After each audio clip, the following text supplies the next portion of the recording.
Good morning, beautiful people. Welcome to my channel, which focuses on Vedic Astrology study from the perspective of your soul path, career, and relationships. These are the focus areas of this channel. If you're new to my channel, please consider sharing the content with your fellow astrology enthusiasts, leaving your comments below in case you need to share anything interesting you found in your chart, etc. If you are my listener on the podcast directories like Spotify, Apple, Podcast Addict, Pandora, and so on, welcome. Also, you might want to visit my YouTube channel, take screenshots of the chart displayed there so you can study alongside the chart, natal, Navamsha, D10, and so on and so forth. Also, for those listening on the podcast directory, you might want to take advantage of the Vedic Astrology Beginners course, which is available in the memberships area as a playlist on my channel. YouTube link is in the description box. You might want to visit that and take advantage of that. That is not being covered on the podcast directory. If you need a personal reading, do get in touch with me on the email, both on the podcast directory as well as on YouTube channel, and we can explore what's going on in your life and what you need some assistance or clarity with.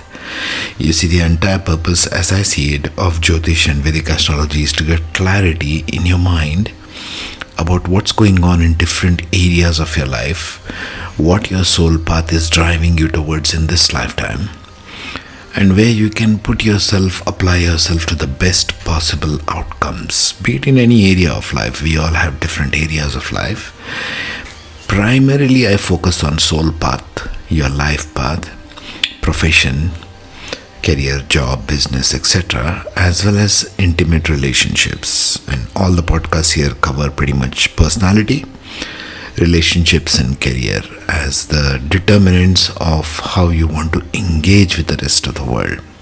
We all are born in some way, some form in different societies. The whole idea is to best put yourself at use where you are happy doing what you're doing, you're content doing what you're doing, and you feel your life has a meaning and a purpose somewhere. We are just trying to unlock that using the tools of Vedic Astrology. Now let us begin to uncover something regarding your career path, what you might do, what you might be interested in as fields of work, job, or business.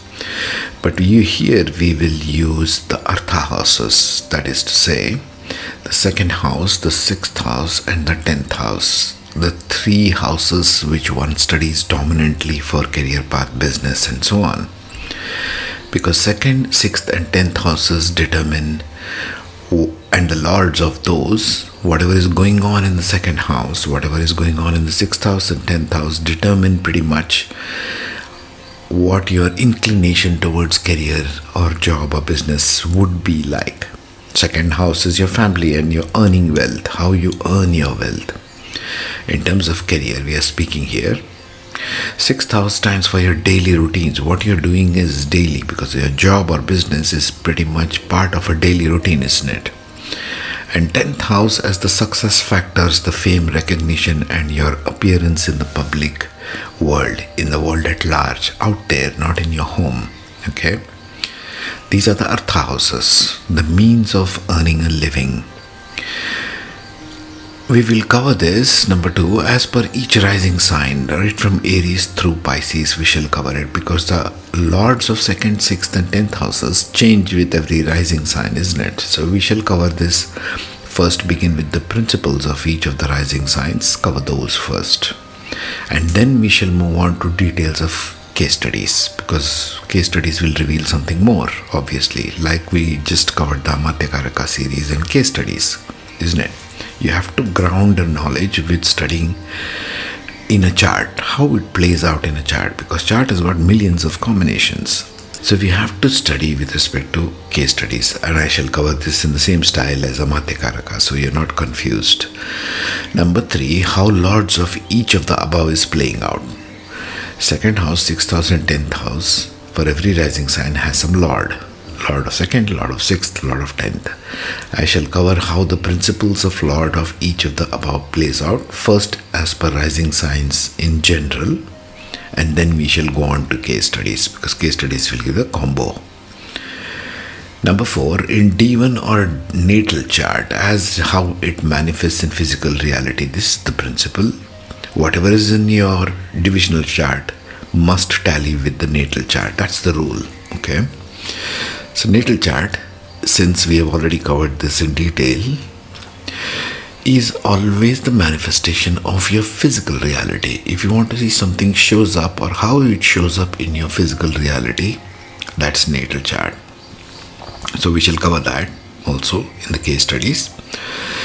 In D10 or Dashamsha chart, divisional chart, which is also analyzed for career, we will consider this as what attributes one brings into one's career and later in life. Okay, just similar as D1 and D9, but now we are going to D10. And what is your internal approach towards your career, and whether career does change in one's life or not. We shall study that. Case studies I'm taking from Gen Z charts, random charts of all people born after the year 1998, both in D1 and D10. So this will be the underlying basis of how we'll study career in terms of Parashara system, not the Gemini now. We are not taking the Karakas. We are taking the houses of 2nd, 6th and 10th Lord, and we are studying it as per the Parashara system, the BPHS. You can even build in nakshatra later on into this if you want. Where is the 2nd Lord placed in which sign, house and nakshatra? This will be a little more detailed. But let's just begin with basics. Always best to go back to basics and evaluate, isn't it? So we'll study with that. And let's see where this journey takes us. Now let us check out some basics for the Capricorn Rising people. So first, the Ascendant itself is Capricorn. Always check the Ascendant first to make that a rule in your life.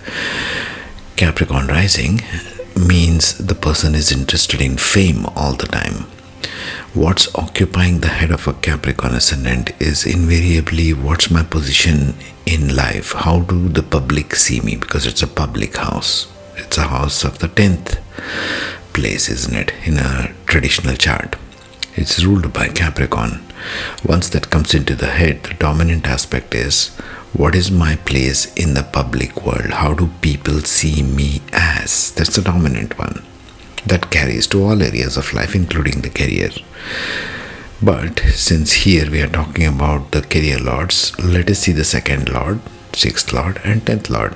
You will observe that for all earth signs, Capricorn being the earth sign, they are fixed with air signs in the 2nd, 6th and the 10th, isn't it? In this case, 2nd house being occupied by Aquarius, ruled by Saturn and Rahu, 6th house occupied by Gemini, ruled by Mercury, and the 10th house being ruled by Libra, and the Lord is Venus. So we have Saturn and Rahu rulers of the 2nd house, Mercury of the 6th one, but in Gemini this time, and Libra in the 10th, ruled by Venus. So what is the career kind of drive of Capricorn Ascendant? First of all, Aquarius in the 2nd house. Aquarius is looking for what? Always gains, money, wealth. Capricorn Ascendants typically look for their family as gains. They have got a keen eye for the wealth of the family. Inheritance maybe. What do I gain from the family in terms of wealth? Also, since Aquarius being the 2nd house, their earning styles may be quite unconventional, not mainstream.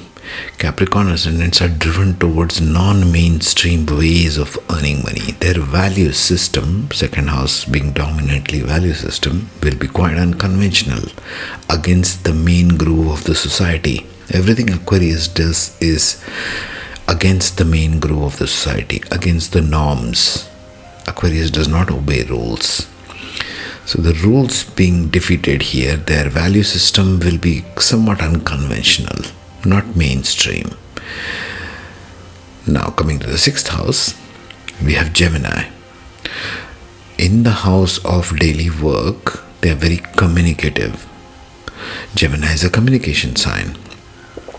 In the place of challenges and enemies, they meet them with intellectual sharpness, because Gemini is very cunning, very shrewd, very clever. So they end up having a lot of mental acumen and sharpness, maybe even wittiness to a degree, depending upon where Mercury is being placed physically.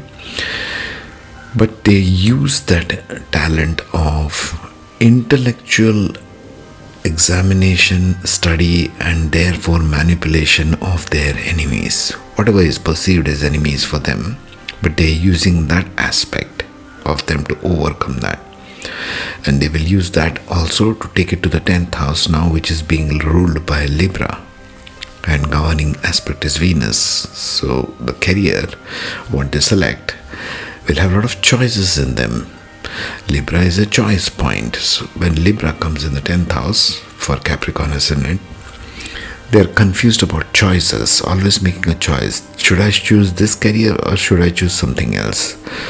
Should I choose something that serves me or something that serves others? And because the house of money has Aquarius in it, the second house, they choose careers which will finally get them some money. They will be hesitant to do anything in the collective.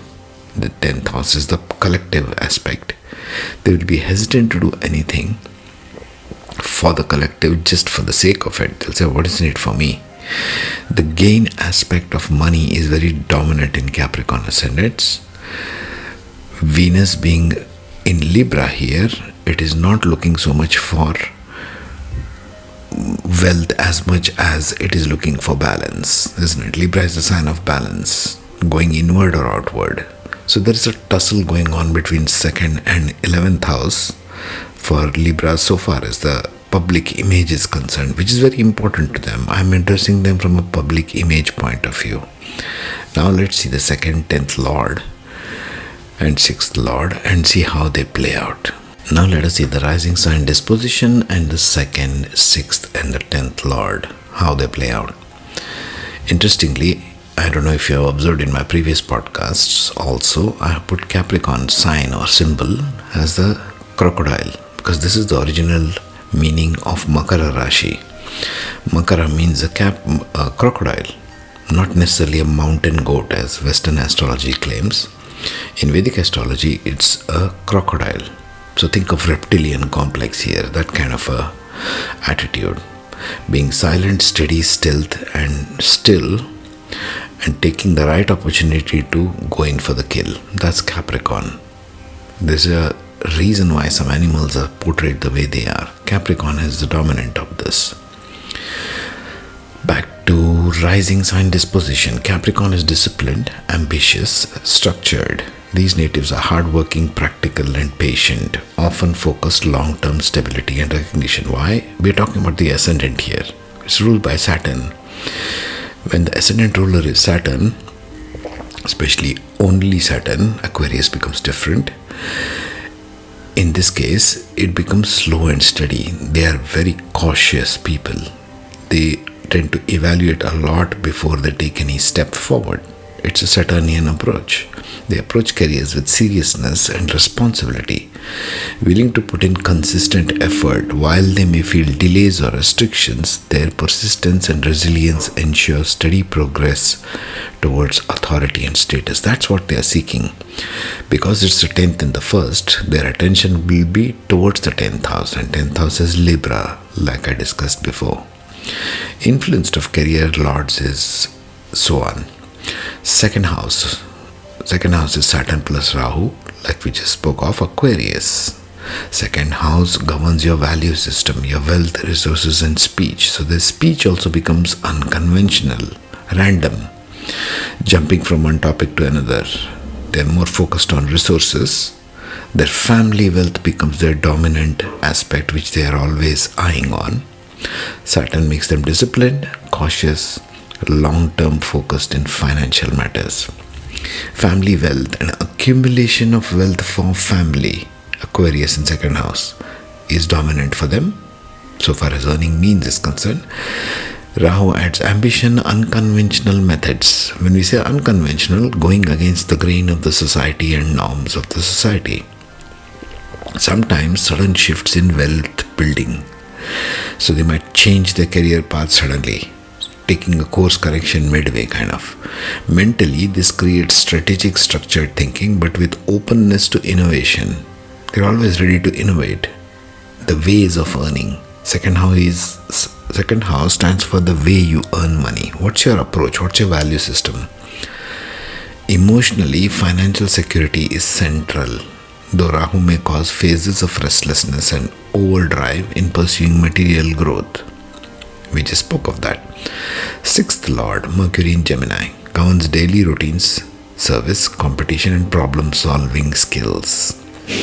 So far as work is concerned, brings intellect, communication, and adaptability to handling work challenges. They will use their mental sharpness. They will cultivate this. Sixth house is a house of gradual growth. Through life, they become more and more sharp intellectually. Mentally, Mercury makes them sharp, analytical, and skilled in multitasking. Gemini is very skilled by default in multitasking. Not so much Virgo. Virgo goes into details when we talk of Mercury. Emotionally, they seek variety in routines, but also thrive when they can solve problems efficiently. Not so much efficient here, more like multitasking. When they can do 50% strength in 5 different areas rather than 100% in one area. That's the thinking of Gemini and Mercury in Gemini. 10th Lord, Venus, becomes the Lord for Libra now. So 10th Lord governs career, recognition, and public authority or public visibility. Now this is where the head of Capricorn is dominantly centered on. Because the 10th house is ruling their ascendant, they are focused more on that. Brings diplomacy, aesthetics, and harmony and people-oriented qualities into their profession. Capricorn might work largely for the balance of the collective. They can be very strong spiritual people if they are thinking about collective and based on placement of planets. They can be. Mentally, Venus enhances refinement, creativity, and negotiation ability in careers. They're very diplomatic because Libra is 10th house, diplomatic in their approach. You might not find a Capricorn ascendant talking very harshly at all times with people at workplace. You see, they're very diplomatic at workplace. That's what gives them success. They understand that it's not about right or wrong or good or bad. It's about what works, and what works is always teamwork. Emotionally, they seek recognition not only for results but also for their ability to create balance, beauty, or value. Libra is also the sign of value, so they are intent upon creating value systems that define them, that give them the fame that they seek.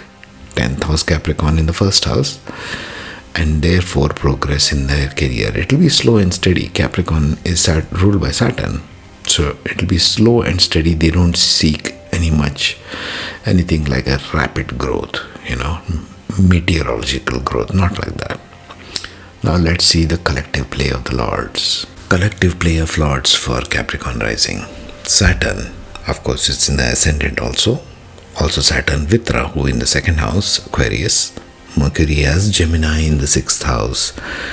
And Venus as Libra in the 10th house. Combine the aspects of discipline, ambition, intellect, and refinement. Understand always from the ascendant perspective, Capricorn people are quite ambitious. Their public image defines who they are as a self, because 10th house is now in the first house. This makes Capricorn Rising native they have an attitude of hardworking and structured, but also innovative and people focused. Characteristics, they make persistent. Saturn provides persistence. Diplomatic, Venus does that in Libra. Intelligent, Gemini.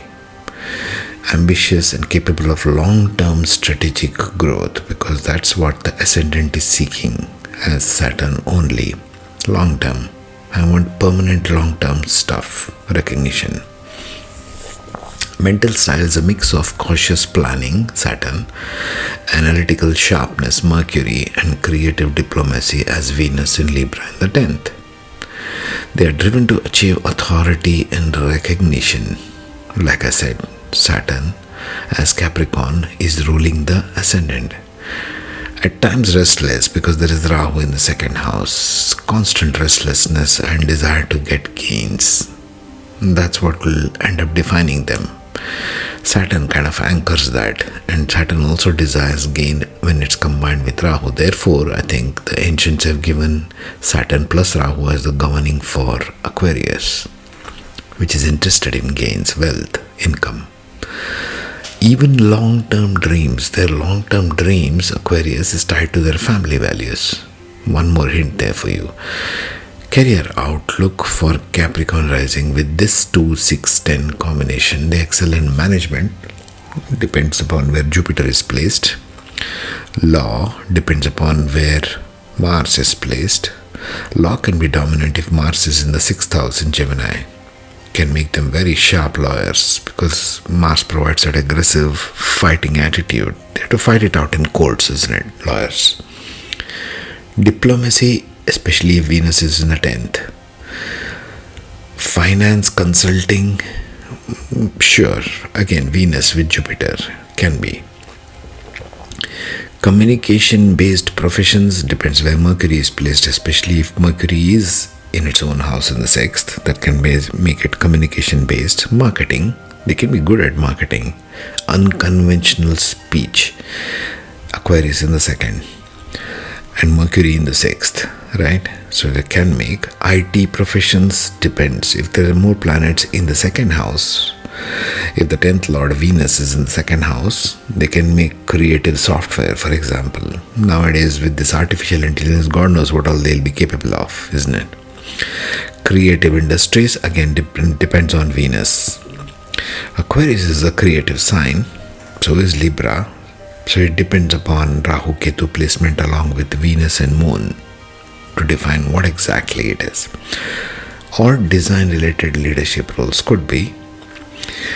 They rise steadily even if progress appears slow at first. Saturn ensures eventual authority and stability.